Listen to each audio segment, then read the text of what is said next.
minuto, okay sa akin yung asin. Dun sa iba, masyadong alat sa akin, unfortunately. Kasi mapapapo ang aking pag-asin. Pero, ano po, maganda po yung effort kasi at least, learning curve. And the more na we improve our taste buds, pag kasanayin natin, mas mag-i-improve ang ating taste buds. And ang cooking po natin din is mag-i-improve. So, well done po sa mga creative thinking.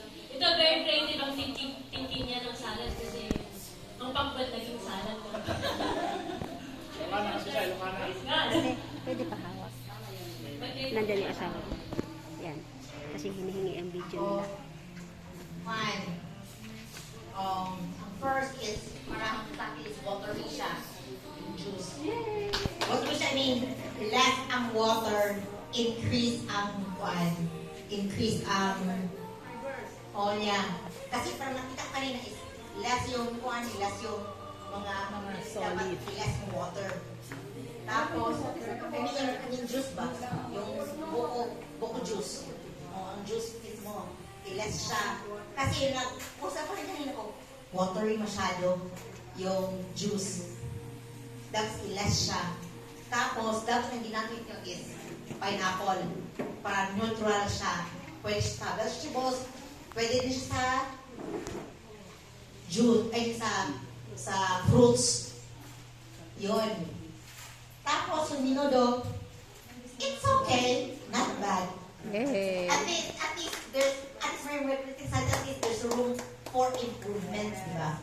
Kaysa, okay lang, bro. Sa likod is, hindi naman masarap, blah. Kahit ko lang ba yun yan. Tapos, ito, kulang na ng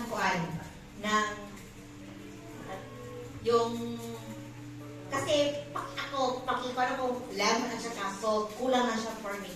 Kasi, dun sa practice kong ginagawa is, usually, may talaga may lemon at may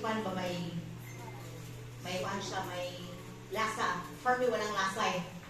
So, eto, okay yan kasi for me, nakapasa siya kasi may lasa. Sorry ha, kasi, paano ko eh, HRM student, so, alam ko, presentation naman, it's okay, not bad. At least, kiniticize ko kayo, at least next time, may improve nyo. Yun lang.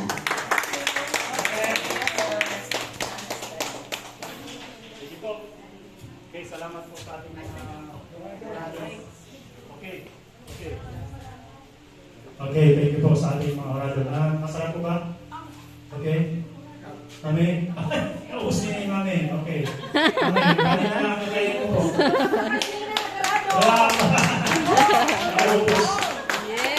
Yes. Okay. Sige po. Ngayon, ipapanalangin natin yung pagkain kasi tayo naman titigil. Sige, tayo pa manalangin with Sister Jen.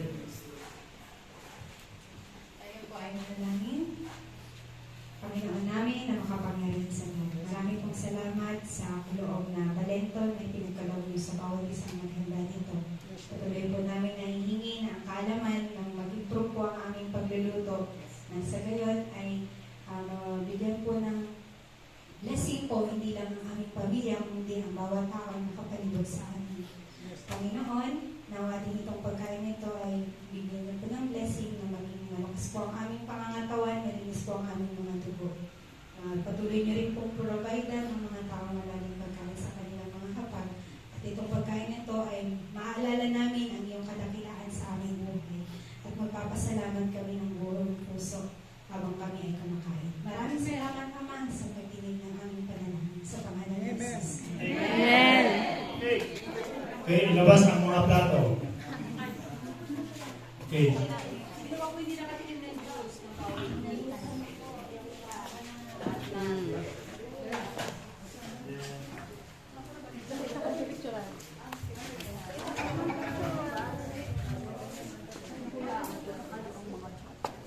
Ayo'y kakain yung mga... Bo? Kasi kami ang hindi